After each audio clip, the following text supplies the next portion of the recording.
Assalamualaikum warahmatullahi wabarakatuh. Saudara sekalian, jumpa kembali dengan saya pada kuliah dasar-dasar perlindungan tanaman untuk tatap muka yang ketiga. Baik, saudara-saudara sekalian, semuanya dalam keadaan sehat, tetap jaga protokol kesehatan. Baik, kita akan mendiskusikan materi yang terkait dengan patogen dan penyakit tanaman. Nah, kalau minggu yang lalu kita berbicara tentang organisme pengganggu tanaman dari kelompok hama, sekarang kita berbicara tentang penyakit tanaman. Nah, ada kaitannya dengan patogen. Apa itu patogen? Patogen itu penyebab penyakitnya. Nah, di dalam hal ini yang dimaksud dengan penyakit tanaman adalah keadaan morfologi dan atau fisiologi tanaman yang perkembangannya tidak normal. Buahnya mestinya bentuknya bulat, tapi dia bentuknya tidak beraturan misalnya. Nah, ini dalam tayangan slide ini yang bagian atas itu kelihatan masih normal. Nah, kemudian bagian tengah itu keriput-keriput, ya, mengalami pembusukan. Nah, itu tidak normal bentuknya. Itu sudah morfologinya berarti tidak normal. Nah, kalau fisiologinya apa? Barangkali waktunya berbuah, dia tidak berbuah. Nah, itu keadaan morfologi dan atau fisiologi tanaman yang dalam kondisi yang tidak berkembang dengan normal. Itu yang disebut dengan penyakit tanaman. Baik,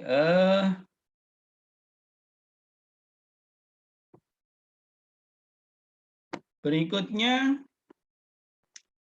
ketika berbicara tentang penyakit tanaman, maka yang paling penting dalam hal ini adalah tentang gejala dan tanda-tanda seperti apa tanaman yang sakit itu. Ya, belajar penyakit tanaman itu seperti kita belajar menjadi dokternya tanaman. Nah, dokter itu kalau mau menentukan penyakit seorang pasien disebut mendiagnosis. Nah, kita juga nanti akan belajar mendiagnosis. Bagaimana mendiagnosis itu? Nah, diagnosis itu sebenarnya adalah mempelajari gejala-gejala dan tanda-tanda sakit. Nah, di dalam ilmu penyakit tanaman, gejala itu dikenal dengan simptom. Nah, dalam bahasa Inggrisnya simptom adalah keadaan atau kondisi perubahan tanaman yang tidak normal. Pertumbuhan tanamannya maupun perkembangannya yang tidak normal secara morfologis dan atau fisiologis. Nah, itu gejalanya, ya, gejala sakit itu ditunjukkan dengan perubahan morfologis ataupun fisiologis tanaman. Itu disebut dengan simptom, gejala. Lalu ada yang disebut dengan sign. Sign itu tanda. Nah, kalau tanda itu menunjukkan bagian atau seluruh penyebab dari kerusakan itu terjadi.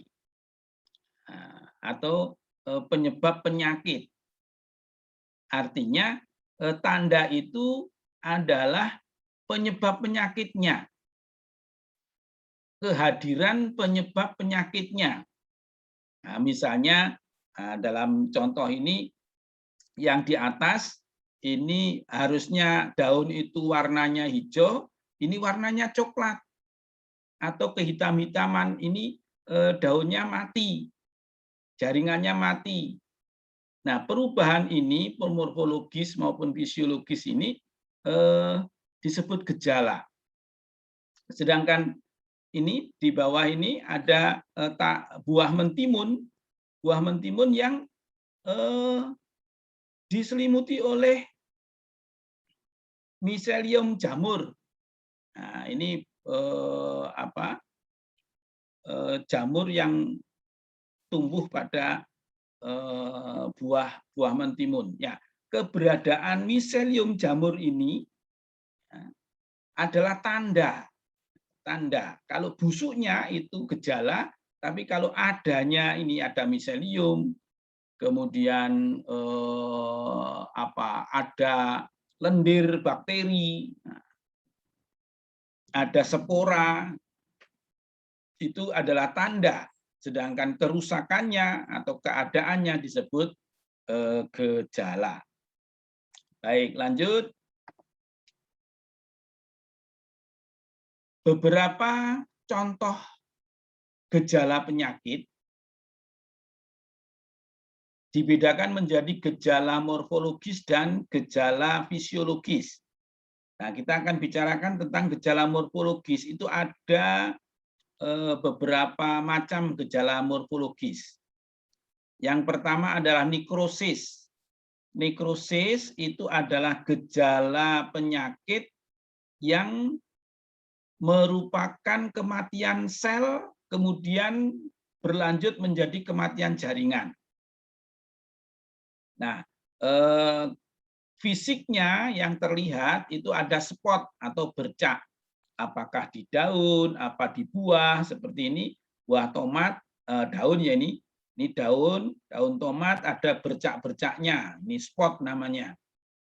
Kemudian di buah juga ada bercak-bercak, ini juga ada bercak-bercak. Ini spot namanya. Kemudian bercak yang meluas disebut blight. Nah, ini misalnya ada bercak yang kemudian gabung menjadi bercaknya luas, itu namanya blight. Kemudian kalau bercaknya menyerupai garis, maka disebut strip. Ya, garis yang tebal, streak. Kemudian kematian jaringan disertai dengan gejala-gejala rusak gitu ya, jaringannya menjadi mengecil atau justru membengkak. Nah, itu disebut cancer atau kanker. Jadi penyakit kanker itu adalah gejala nekrosis atau kematian jaringan pada tanaman. Kemudian gejala yang berikutnya disebut hipoplasis, yaitu pertumbuhan sel yang kurang dari normal. Jadi lambat, pertumbuhannya lambat. Nah, contohnya stunting, ini kerdil. Kemudian ada dwarf, cebol. Nah, apa bedanya kerdil dengan cebol? Nah, silakan coba nanti dipikirkan, didiskusikan kira-kira seperti apa sih bedanya kerdil dan cebol. Nah, ya betul. Kerdil itu simetri tubuhnya normal. Nah, kalau di manusia gitu ya, di manusia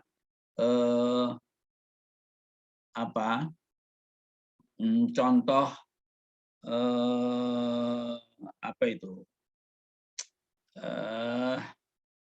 di pemain sinetron itu Adul, Adul kecil tapi ukurannya simetris, itu namanya kerdil. Kalau Ucok Baba, Ucok Baba yang ukurannya kecil tapi bentuk tubuhnya tidak simetris, itu namanya cebol. Kemudian krul, keriting. daun yang mengalami pertumbuhan tidak normal, keriting. Kemudian rolling, menggulung, daun menggulung. Kemudian klorosis, kehilangan klorofil. Pertumbuhan sel klorofilnya terhambat sehingga mestinya daun berwarna hijau, ini warnanya menjadi kuning. Bisa merata atau bisa berpecak-pecak. Nah, ini namanya hipoplasis, pertumbuhan yang terhambat. Nah, kemudian gejala morfologi yang berikutnya, kebalikan dari hipoplasis adalah hiperplasis, pertumbuhan sel yang berlebih. Nah, etiolasi ini kalau tanaman kekurangan sinar maka dia akan memanjang. Nah, ini sebenarnya kondisi itu sakit. Sakitnya karena apa? Karena kekurangan sinar, dia kemudian tubuhnya memanjang, ruas-ruasnya memanjang. Nah, contoh itu tanaman-tanaman yang ditanam di greenhouse itu cenderung ruas-ruasnya lebih panjang dibanding kalau ditanam di tempat yang terbuka. Nah, ini karena tadi ada panjang gelombang sinarnya tidak memenuhi syarat atau memicu pertumbuhan yang lebih cepat. Kemudian gigantisme, tumbuh meraksasa. Kalau kita melihat ada tanaman, misalnya tanaman pisang yang lazimnya katakan paling tinggi sekitar 2 meter gitu atau 3 meter. Nah, ini di pedalaman Irian Jaya itu ada pisang yang tumbuhnya besar sekali, ya, meraksasa. Ini gigantisme. Kemudian gol, bengkak, ada benjolan yang membengkak, itu gol. Kemudian witches broom, sapu setan. Ya, biasanya ini pada tunas, ya, tunas atau pada rumpun, tanaman-tanaman yang berumpun. Nah, ini rumpunnya tumbuh tidak beraturan dan melebihi normal sehingga seperti sapu setannya nenek sihir. Nah, kemudian rosis, ini seperti sapu setan tapi lebih tidak beraturan, ya, pertumbuhannya beraturan sehingga dia perkembangannya seperti mawar. Ini biasanya juga pada tunas atau tanaman-tanaman perdu, semak gitu ya. Kemudian root knot, bintil akar. Nah, ini tanaman leguminose yang berbintil akar. Nah, itu juga sebenarnya sakit, tapi sakitnya leguminose itu menguntungkan karena ada simbiosis, ya, simbiosis mutualisme. Tapi ada yang penyakitnya berbintil-bintil, tapi itu adalah sakit, akarnya berbintil-bintil. Nah, ini bintil itu juga ada pada daun, bisa juga pada daun, bisa pada umbi. Nah, ini gol, ya. Ini yang membesar juga ini pada biasanya pada tomat atau mawar, bunga mawar itu biasanya terserang bakteri Agrobacterium tumefaciens. Nah, kemudian ini daun tembakau yang keriting. Nah, tadi keriting itu gabungan antara hiperplasis dan hipoplasis gitu ya. Di satu sisi selnya pertumbuhannya lambat, di sisi yang lain pertumbuhannya cepat sehingga daunnya menjadi keriting seperti kerupuk gitu ya.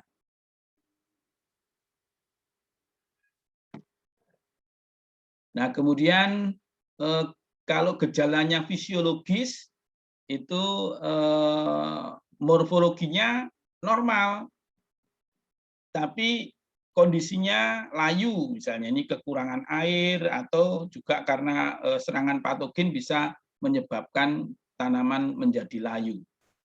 Kemudian terlambat berbuah, ya mestinya umur 3 tahun sudah berbuah, ini sampai 8 tahun sampai 10 tahun tidak berbuah, ini tanaman sakit. Kemudian mumifikasi, ini biasanya kalau cuaca terlalu dingin,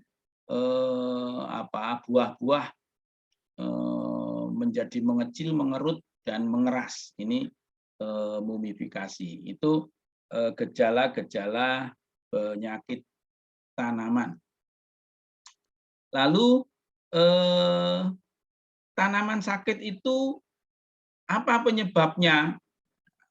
Penyebab penyakit itu ada 2, yaitu penyebab penyakit yang sifatnya patogenik, ada organisme penyebabnya.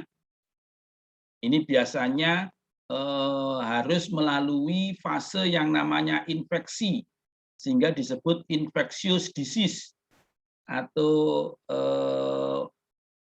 pathogenic disease, ya. Penyakit karena patogen atau penyakit karena infeksi. Nah, apa yang menginfeksi? Itu ada 4 yang akan kita diskusikan, yaitu jamur, bakteri, virus atau mycoplasma, dan nematoda. Nah, kemudian kelompok yang kedua yaitu non-patogenik, sakit yang bukan karena patogen, bukan karena organisme. Nah, yang non-patogenik itu karena tidak didahului dengan adanya infeksi, sehingga disebutnya juga non-infectious disease atau non-pathogenic disease. Nah, apa penyebabnya? Kekurangan unsur hara atau faktor-faktor lingkungan yang ekstrim. Suhu yang ekstrim, baik ekstrim panas ataupun ekstrim dingin, itu menyebabkan sakit. Kalau ekstrim panas biasanya tanaman menjadi layu atau terbakar. Ya, pucuk-pucuk yang dekat genting itu biasanya terbakar dan mati. Nah, itu karena lingkungan yang ekstrim. Nah, kalau yang dingin tadi ada frozen, sehingga terjadi mumifikasi. Sedangkan kalau unsur hara yang kekurangan banyak sekali. Jadi di praktikum akan kita peragakan seperti apa penyakit-penyakit karena deviansi itu. Nah, lalu kita sekarang berbicara tentang proses terjadinya penyakit sama konsep terjadinya penyakit. Nah, ini ada perbedaan.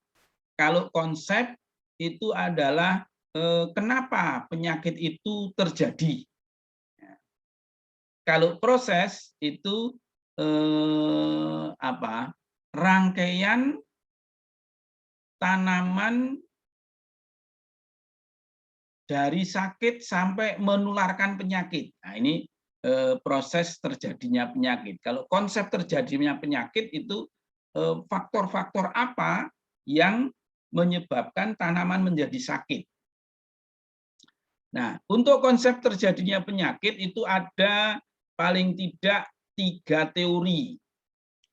Teori yang pertama itu adalah disease triangle, segitiga penyakit.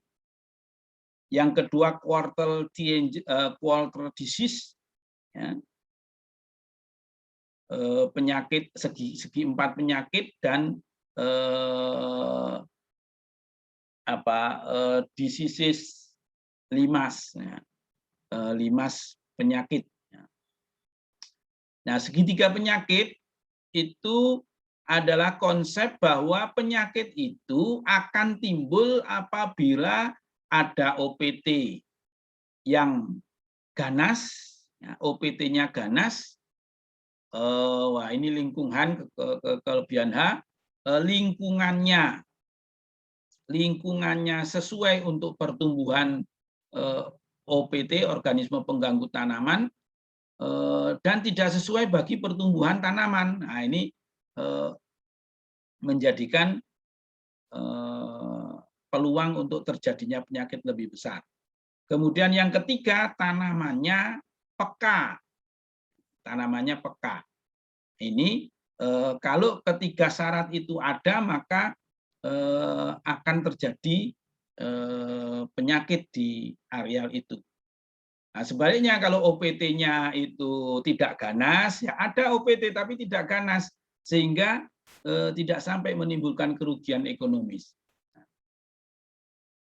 Lingkungannya, kalau lingkungannya bagus, tanamannya sehat, ada OPT, tidak terlalu berpengaruh. Kemudian tanamannya ditanam tanaman-tanaman yang tahan. Nah, ini juga mengurangi risiko terjadinya penyakit. Nah, kemudian yang segi 4 penyakit itu ketambahan waktu. Kenapa waktu masuk? Nah, kita tahu misalnya contoh tanaman lombok gitu ya. Tanaman lombok itu kalau ditanam yang nanti panennya pada saat-saat hari raya, hari-hari besar gitu ya, apakah 17 Agustusan, apakah hari raya gitu ya. Nah, itu biasanya sangat mahal gitu ya, harganya mahal, sehingga harus toleransinya terhadap timbulnya gangguan, timbulnya penyakit itu berbeda dengan kalau waktu-waktu hari di mana harga tidak terlalu menjanjikan, gitu ya, menjanjikan. Nah, kemudian yang limas gangguan atau limas penyakit itu ada faktor manusia.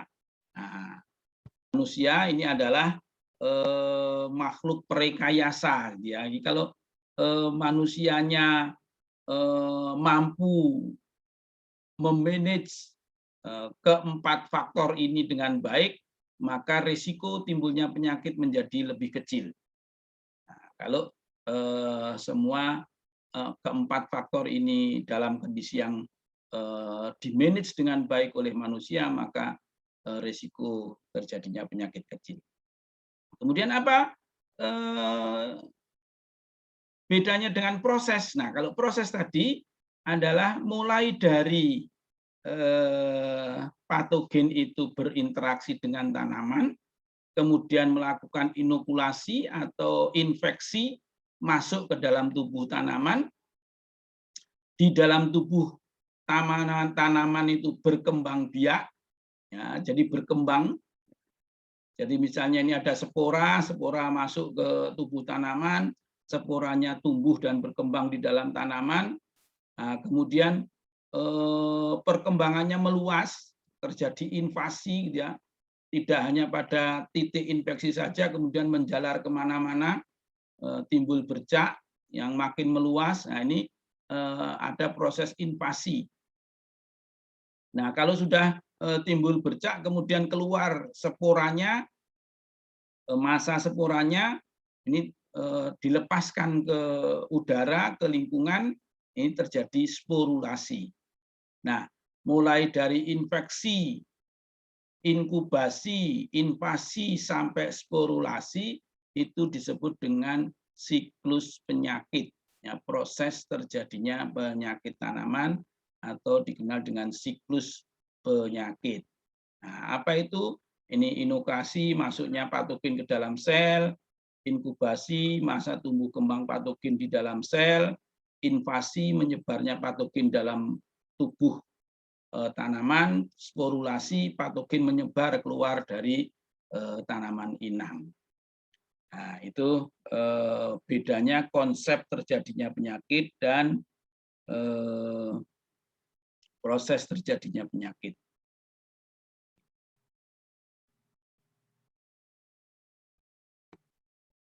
Ya, itu saudara sekalian, kuliah kita pada pertemuan yang ketiga itu terkait dengan patogen dan penyakit tanaman dan pengertian konsep terjadinya penyakit dan proses terjadinya penyakit. Silakan dikaji materi-materi yang ada di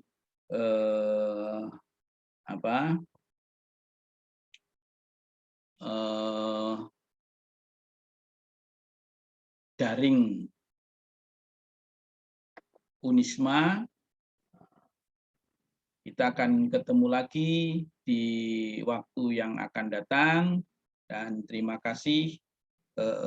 Sekali lagi, jika ada pertanyaan-pertanyaan yang mau ditanyakan, ada yang tidak jelas, ada permasalahan yang ingin ditanyakan, permasalahan yang dihadapi di masyarakat atau di tempat saudara terkait dengan hama penyakit tanaman, silakan kita diskusikan melalui WA Group yang ada. Assalamualaikum warahmatullahi wabarakatuh.